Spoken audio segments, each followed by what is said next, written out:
Hola, hola, hola. Ah. Buenas tardes y bienvenidos a la segunda charla de la tarde.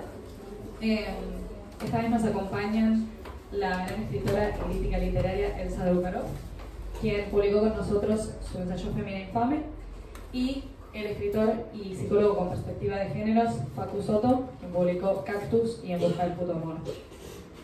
Muchas gracias por venir y esperamos que lo disfruten. Bueno, hola, ¿qué tal? Buenas tardes. Una alegría estar acá festejando con Letras del Sur estos años de tanto trabajo y tan productivos.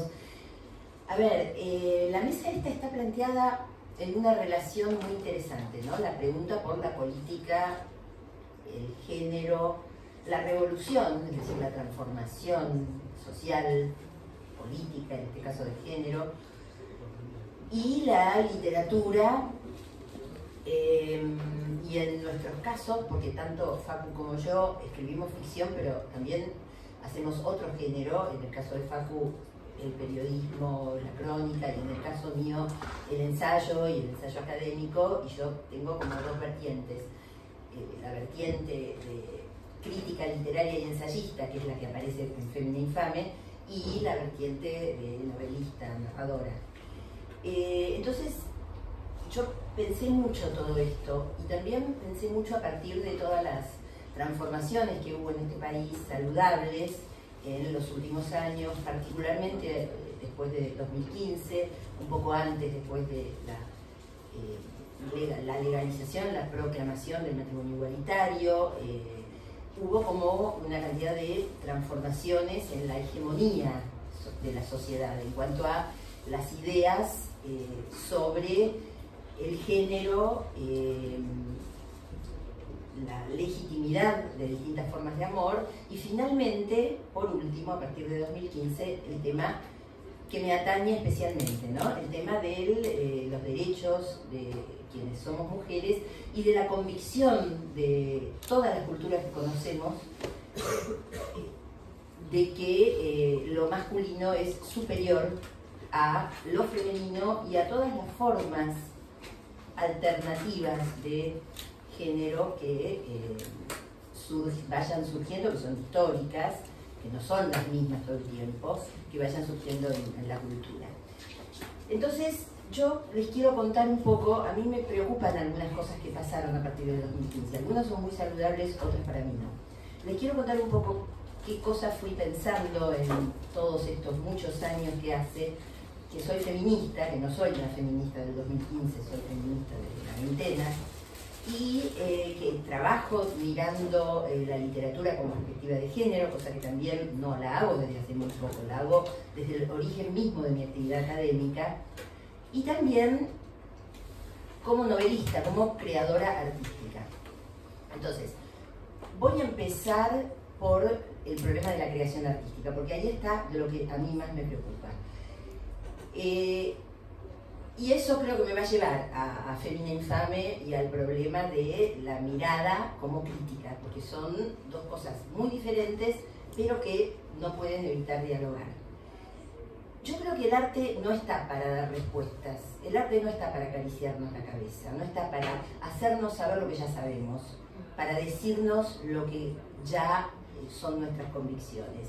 El arte está para sacudir, está para, yo diría, interpelar, no en el sentido en el que hace un ratito Fernando Bogado decía, yo no quiero interpelar, en el sentido de, yo no quiero decir, acá yo, ¿sabes? A mí me pasó esto, mirá lo que me pasó. No en ese sentido, interpelar en el sentido de hacer preguntas y hacer que la gente se haga preguntas, y para eso yo como creadora, como artista, me tengo que hacer preguntas.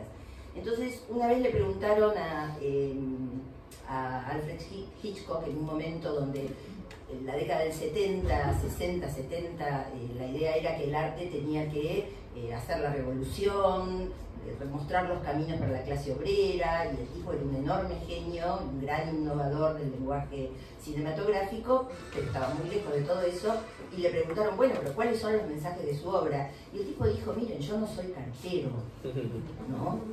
Yo no llevo ni traigo mensajes, yo soy un artista. Bueno, Yo creo que últimamente hay una idea de que escribir ficción es algo así como escribir lo que políticamente es necesario. Yo creo que políticamente siempre es necesario hacerse preguntas. Políticamente siempre es necesario sacudir cualquier certeza, aunque sea la mía. Y cuando yo creo ficción, la creo con mis fantasmas, con mis monstruos, con mis deseos, con mi imaginación, con lo que me sale. No la creo para demostrar tesis ideológicas. Eso no significa que, como yo soy feminista, soy marxista, una marxista neomarxista, pero lo soy. Bueno, tengo algunas convicciones en la vida, tengo un cierto contexto social, etc. No me saco eso, no me lo puedo sacar, no es un traje. Entonces puede ser que eso aparezca en lo que yo imagino, pero aparece como una herramienta más. Es un color más de una acuarela, guiada básicamente por una exploración que es artística. Lo que yo siento es que últimamente a la literatura se le está pidiendo que baje línea, que dé mensajes, como se le pedía al pobre Hitchcock.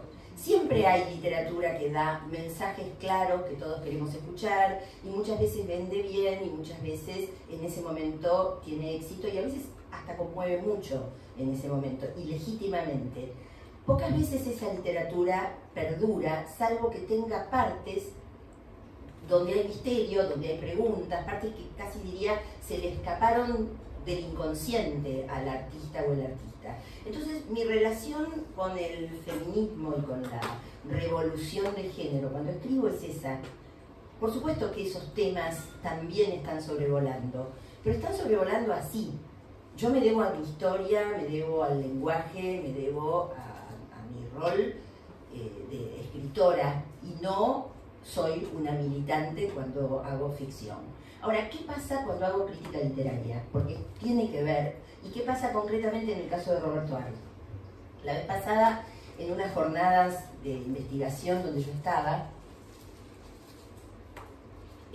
una persona que daba una ponencia habló muy mal de Cambaceres, que es efectivamente un escritor que tiene, digamos, que tiene toda la ideología de la peor oligarquía argentina, y dijo como algo bueno que nadie quería estudiarlo en su grupo de investigación, porque era deleznable. Bueno, lo primero que yo creo es que el deber de la crítica literaria no es proyectar automáticamente nuestra ideología política sobre una obra. A mí me parece que la crítica literaria interesa en la medida en que puede trabajar las mismas cosas que yo creo que valen en una obra, que son las contradicciones, las preguntas, las interpelaciones al tiempo en el que es leída. Interpelaciones que cuando la obra es valiosa se le escapan de las manos a los o las escritores y escritoras. Es absurdo no leer a un artista o cancelar a un artista porque dice cosas que a mí no me gustan. Es un artista, está trabajando en la ficción, ¿sí? Una cosa es que un pedófilo seduzca a una madre para poder matarla y después casarse con o secuestrar sexualmente a la hija que tiene 12 años. Esa persona es un monstruo y debe estar en la cárcel. Ahora, Lolita de Nabokov, no me la toquen. Es una gran novela, es una enorme novela.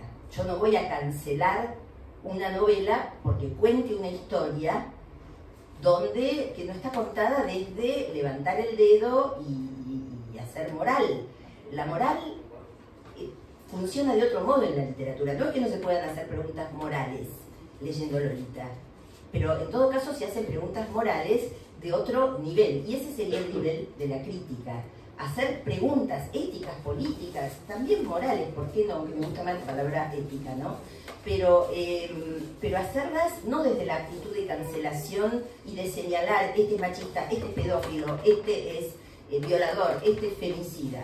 Si vamos a cancelar las obras donde hay femicidas entrañables, tenemos que arruinar Otelo, buena parte de la literatura universal, y qué decir, yo también soy judía, qué decir El Mercader de Venecia, obra de absoluto y evidente y explícito antisemitismo, que para mí permite pensar de modo mucho más profundo el antisemitismo que cualquier tontería ñoña políticamente correcta que le guste al ex INADI, que lamento que no exista, y que por otra parte nunca se dedicó a censurar obras de arte. La historia esta de las cancelaciones a escritores, a escritoras, las correcciones de obras como se están haciendo en Estados Unidos, sacar obras de programas, tener miedo de ofender a estudiantes, todo eso me parece de terror, me parece autoritario. Entonces, ¿qué hice yo? Y ahí voy cerrando con Roberto Arlt. Roberto Arlt, sin ninguna duda, es misógino, y Roberto Arlt, sin ninguna duda, es un genio, es un escritor de un mundo, de una audacia impresionante. Es un escritor que tiene una ensalada política en la cabeza enorme, lo que la vuelve muy poderoso, ¿no? Porque está todo el tiempo no entendiendo ni siquiera él lo que le sale por los poros en cuanto a su comprensión, tiene una especie de ida y vuelta de amor-odio con el capitalismo. Está colocado en el momento de la instalación y el estallido de la modernidad, concretamente en la ciudad de Buenos Aires y en el Estado argentino, joven y pujante. Está ahí al borde de que surja el peronismo, muere en el 42. Y esta contradicción que tiene entre sentir la alienación, la esclavitud de la explotación obrera y una fascinación descomunal por la explotación y por el capitalismo, es muy productiva en su obra y construye toda una estética. Esto en lo que refiere al orden de clases, que para mí tiene una especificidad muy particular y se entrelaza con el de géneros. ¿Y qué pasa en el orden de géneros? En el orden de géneros, Arlt es un machista profundamente misógino, completamente paranoico, convencido de que lo que quieren las mujeres es atraparlo para que se case y trabaje y cinche como un buey, sería para poder mantener a su familia. Pero al mismo tiempo, en ese odio que tiene, también tiene un terror tremendo a salirse de la ley. Está todo el tiempo al borde de la transgresión con la ley. Y toda su obra, entonces, explora novios que hacen cosas atroces, pero terminan tuberculosos, ¿cómo se dice?, criminales, delincuentes, huyendo por el sur a donde iban a donde se escapaba, por ejemplo, Butch Cassidy, ¿no?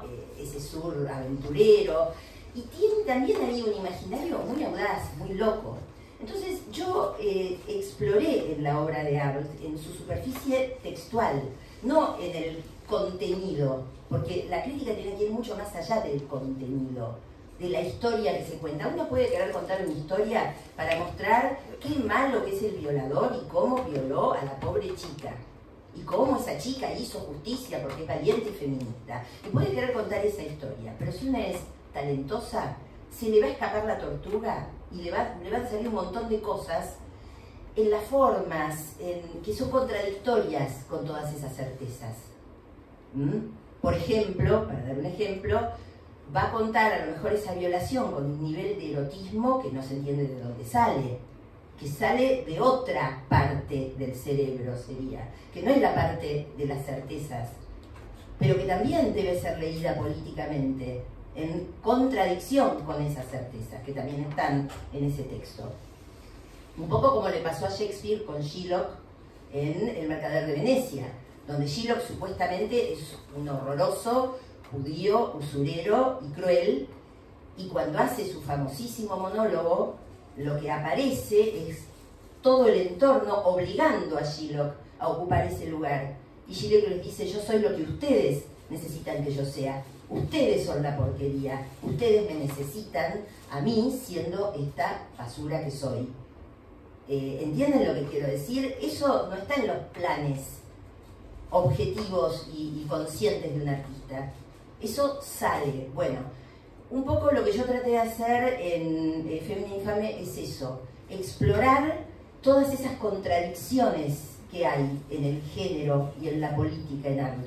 toda esa parte donde de alguna manera la conciencia que hay de la opresión masculina es de muy mala fe, pero es inmensa. O sea, él no la quiere admitir, pero la está usando todo el tiempo. No sé si se entiende. Y ahí se pueden leer cosas de una riqueza extraordinaria y que no pasan por señalar a Arlt y crucificarlo. Y además aprovechar todo eso que se lee para pensar un poco más allá incluso de la obra de Arlt.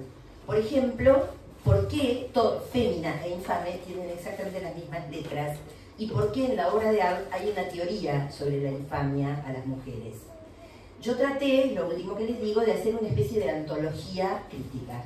O sea, fui trabajando con algunos cuentos de Arlt y con algunos fragmentos de Arlt que están en el libro. El libro es una antología de Arlt donde aparece junto con el texto todo mi análisis detallado, con lo cual creo que se vuelve fácil para leer. No es un libro académico, aunque sea un libro de crítica también, pero se vuelve muy fácil de seguir y una experiencia de diálogo entre la voz de Arlt y la voz mía, leyéndolo desde el género y protestando y peleándolo, pero no para decir vos no tenés que escribir, sino para decir qué interesante esto que escribís y todo lo que podemos ver. Un poco para darle la voz a Facu, lo que hacen los psicólogos o los psicoanalistas, sobre todo con la voz de sus pacientes, ¿no? Tirar el libro al diván y bueno, y ponerse a leerlo desde una perspectiva de género. Bueno, gracias.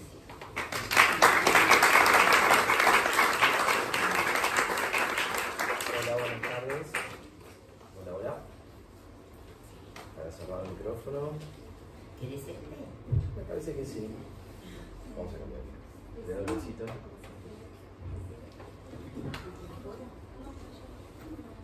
Hola, sí, ahí está. Bueno, buenas tardes. Es un gusto estar acá al lado de Elsa. Un placer. Gracias, Nora, por la invitación. Divina también, Maxi. Bueno, yo soy Facu Soto, soy escritor, periodista. Trabajé 12 años, 13 en el suplemento SOE de Página 12, un suplemento de LGBT, de diversidad sexual. Fui titular de cátedra, bueno, no importa, de diversidad e inclusión, una materia en la facultad, muchos años, y me interesa mucho charlar un poquito sobre qué es para mí escribir, ¿no? Porque qué es la escritura, bueno, mucho, ¿no? Mi versión, me parece que hay tantas versiones como escritores y escritoras, ¿no? Después charlar un poquito los puntos de convergencia y divergencia entre el psicoanálisis o la psicología, como ustedes prefieran, si bien hay una diferenciación, pero lo dejo al criterio de ustedes. Y la escritura, desde mi punto de vista, desde cómo yo me decidí, ¿no? Para hacer estas dos funciones que en algún punto se juntan, en algún punto son disímiles. Yo me anticipo, después voy a charlar un poquito sobre qué es la literatura gay queer, ¿no? Y en un momento yo me acuerdo que me hacía llamar Rodolfo Soto para mis pacientes hace muchos años y Facu Soto para la escritura, porque no quería que mis pacientes sepan de mi gaysitud, ¿no? Aparte, a veces soy como muy descarnado y que son uno de mis primeros libros son crónicas de fútbol gay, jugaba en un equipo de fútbol gay, viajamos a Estados Unidos a representar a la Argentina y las anécdotas que vivía, las cuestiones, las interrelaciones de clases, de género, de todo tipo, ¿no? Interseccionalidad a full. Me parecía maravilloso, ¿no? Había un gerente de recursos humanos, una persona que trabajaba en una verdulería, que se enamoraban y uno le ofrecía, le pedía ser el novio arrodillado con, en vez de flores, con coliflor, ¿no? Me parecía como poético y a la vez como, no sé si vacíos, pero bueno, dejando de lado muchos prejuicios que por ahí, en otro ámbito, no sé si se podría haber producido ese acercamiento, esa relación que fue tan fuerte, estas dos personas. Bueno, entonces escribía todo eso como Facu Soto, ¿no? Y después, bueno, se fue invirtiendo, me empezaron a llamar pacientes para ser analizados por mí, porque leían las notas mías del SOE de Página 12, o porque habían leído algún libro.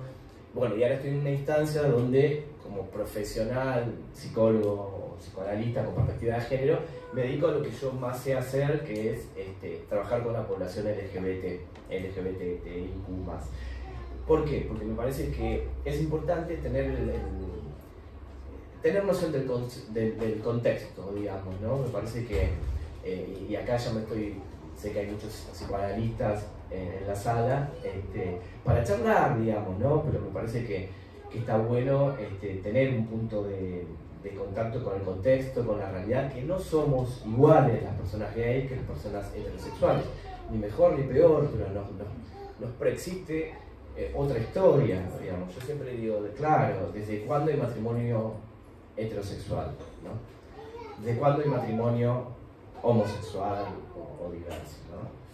Entonces, bueno, todo esto nos va marcando, ¿no? Y culturalmente también, y bueno, y aparecen prejuicios, ¿no? Por ejemplo, siempre doy los mismos ejemplos, autorizados por pacientes, ¿no?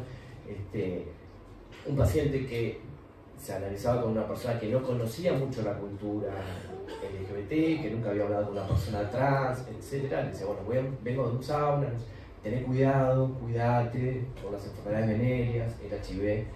Dice, yo estoy seguro que si hubiese sido heterosexual, bueno, qué bueno, te vas a coger minitas. Es otra perspectiva. Estoy siendo como muy guarro y muy extremista, pero para entender un poco la idea, ¿no? O otro paciente que me decía que gastó toda la sesión en explicarle al psicólogo que era un glory hole, y cuando terminó, bueno, que mereces un lugar mejor, le dice, ¿no? Desconociendo nuestros lugares de encuentro, en principio clandestinos. Yo escribí la biografía de César Sigruti, presidente de la CHAR durante 24 años, y bueno, no hace mucho que de todo esto, digamos. La CHAR se fundó en el año 84, con los albores de la democracia, y los lugares de encuentros eran clandestinos, y si una persona miraba a otra del mismo sexo porque le gustaba, y el otro se sentía amenazado porque alguien gustaba de él, le encajaba una trompada, y un montón de cuestiones que por ahí no las tenemos presentes, digamos, y a veces mucha gente como que le da un valor, yo creo que quizás por ignorancia, ¿no? De igualdad y de menosprecio, que somos iguales, otra situación, ¿no? Una chica lesbiana que no se quería tomar las vacaciones no, las licencias por maternidad, no por matrimonio, porque se casaba con otra chica. Entonces, medio como que la obligaban, pero somos iguales, está todo bien, sí, pero por algo ella no quería dar a conocer que se estaba casando. Ella conoce el contexto de sus compañeras, de sus compañeros, de su crecimiento en la compañía, por algo ella quería ocultar eso. Y entonces forzarle, si no somos todos iguales, no. Hay contextos donde hay más tolerancia, que es horrible que haya tolerancia, y hay lugares donde hay aceptación, hay lugares donde hay integración, hay de todo. Entonces me parece que esto de la literatura gay queer, para mí es desde dónde yo escribo, me pregunto, ¿no? Como a veces cuando leo digo, ¿desde dónde escribe Elsa? Ya sé dónde escribe, me gusta, pero yo digo, bueno, desde perspectiva de género, desde la literatura gay queer. Me acuerdo una vez cuando era más joven que ahora, me estaban haciendo una entrevista de Clinic en Chile, que fui a presentar un libro, y todo bueno. Pero la periodista, o periodista, no me acuerdo, me decía, ay, pero no es una forma de segregarte, decir, y achicar tu literatura, decir que es queer, la estás ciñendo, la estás cerrando, te estás automarginando, lo mismo que jugar en un equipo de fútbol gay, tienes que jugar en un equipo, todos integrados. Yo me levanté y me fui, porque, bueno, era más joven. Ahora digo, es una oportunidad para poder charlar y dar a conocer un montón de cosas que por ahí, al no estar dentro de nuestra comunidad, se pierden de vista o no se sabe, ¿no? Se me cruzan un montón de ejemplos en la cabeza que van en esta línea, ¿no? Y lo de gay queer tiene que ver con una cosa que es tan obvia, tan sencilla y a la vez tan difícil, que es la visibilidad, que era como era la cuestión estratégica de la CHA desde que comenzó, en el año 84. Por ejemplo, el presidente de la CHA, César Sigluti, muchos años escribía como César Vasari, no daba su apellido a conocer, ¿no? Esto también era por algo, las primeras marchas por máscaras. Y el tema de la visibilidad, si te veían en la marcha, estamos hablando igual de los años 90, 2000, podías perder el trabajo, era una salida del closet obligada, ¿no? Lo decidía, podías perder el trabajo, bueno, era algo que no, ni hablar del tema de HIV, ¿no? Entonces, dar la cara y decir algo de literatura gay queer me parece que es un posicionamiento. Porque además desde qué otro lugar podría escribir que no es desde mi gaysitud, desde lo que yo conozco, mis experiencias. Después todo esto lo disfrazo, lo hago ficción, ¿no? Las novelas, como Cactus, y ya voy cerrando, que tienen que ver con una charla con Claudio Seiger en la Biblioteca Nacional, que él me decía como que hay temas que todavía dentro de nuestra comunidad no hablamos, como el tema de la vejez. Y dije, sí, tal cual, ¿no? Entonces, bueno, Cactus va por ese lado, y después me di cuenta que por suerte no cayó por el lugar de la nostalgia, ¿no? Va por otro lugar, con mucho humor, pero va por otro lado. Y bueno, para mí la literatura gay queer tiene que haber una categoría política, tiene que haber una posición política en la vida. Una vez un escritor, amigo de él, Sam, me dice, bueno, Facu, hace muchos años, ya escribiste un texto para putos, ¿sabes? Cuando escribís algo que va por otra línea. No, man, no. O sea, ¿qué quieres que escriba? Algo que no conozco, que no me gusta, que me angustia, que no tiene que ver con mi vida. Y yo no escribo solamente de mi experiencia, porque las crónicas de Pedro Lemebel, traté de ser lo más objetivo que pude y un montón de otras cuestiones. Sí, en la ficción hay un punto de algo que me tiene que motivar, que me atrapa, para que eso fluya. Después, bueno, lo pinto, para mí escribir como pintar, lo decoro. Estoy hablando mucho. Bueno, creo que podemos pasar a las preguntas, ¿no? ¿Qué tal? Vamos a hacer un pequeño espacio de preguntas y respuestas. Quien quiera preguntar algo, les voy a pasar el micrófono. Anímense. Mientras tanto, les cuento, ese manda, ¿no? En busca del puto amor surgió de la clínica también, de escuchar muchos pacientes que tenían una dificultad para construir una relación sexoafectiva. Hay gente que no le interesa, y esto también es interesante para diferenciarnos de la cultura heterosexual. Cuando digo cultura heterosexual, hablo de la heterosexualidad como régimen obligatorio, como dice Monique Wittig, no como una elección. Lo que pasa es que mucha gente no elige. Es como un paciente que me decía, yo vivía en un pueblo, a los 18 años tenés que tener novia, a los 19 te casás, a los 21 tenés un hijo, ¿no? La cuestión es poder elegir. Bueno, la gente que elige tener una relación sexoafectiva se le dificulta por todo nuestro contexto. Bueno, este libro tiene tips que tienen que ver más con una búsqueda interna, con cuestiones que son muy obvias, pero a veces como la carta robada, ¿no? Están tan ahí que uno no las ve, ¿no? Bueno, perdón.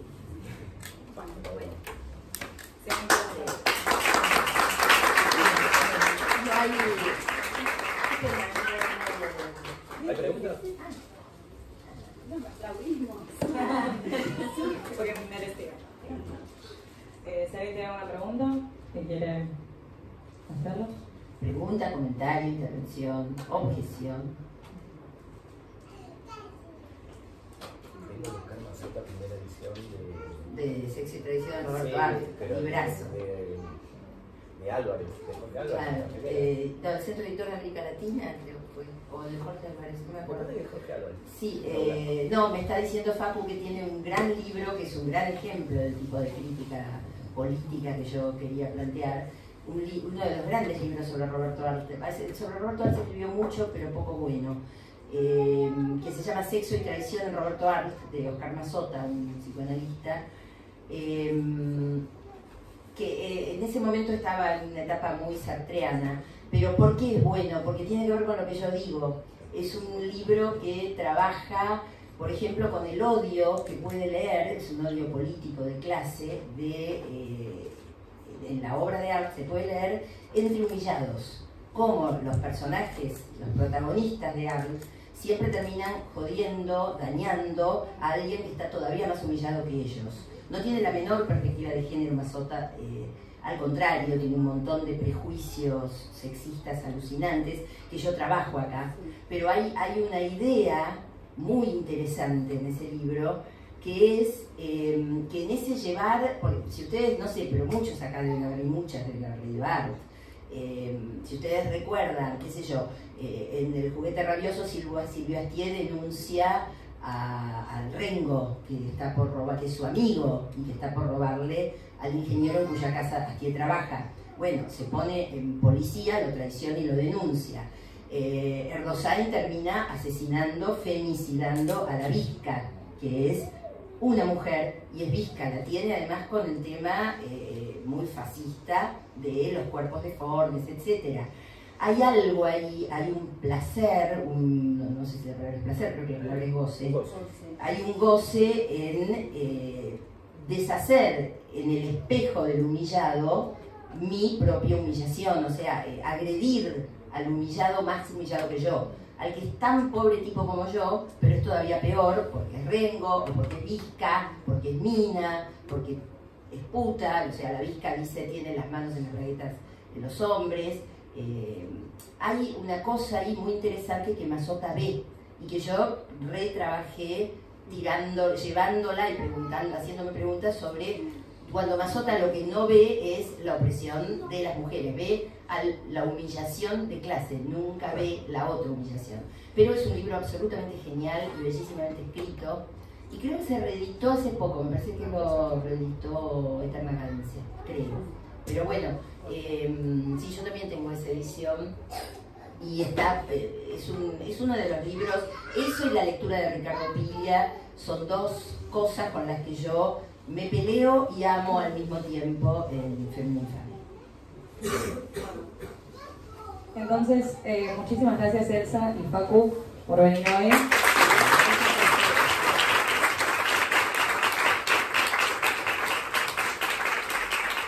Muchas gracias por venir. A ustedes les contamos que en el patio va a haber firma de libros y feria de libros, así que los invitamos a pasar.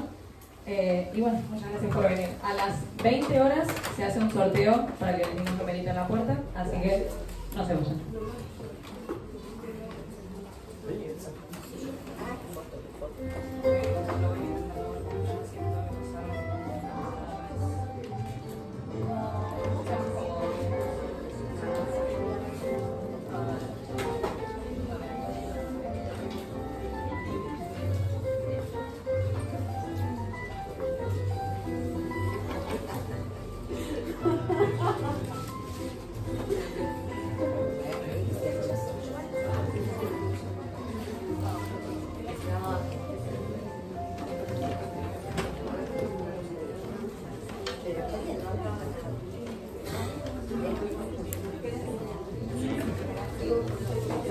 Buenísimo.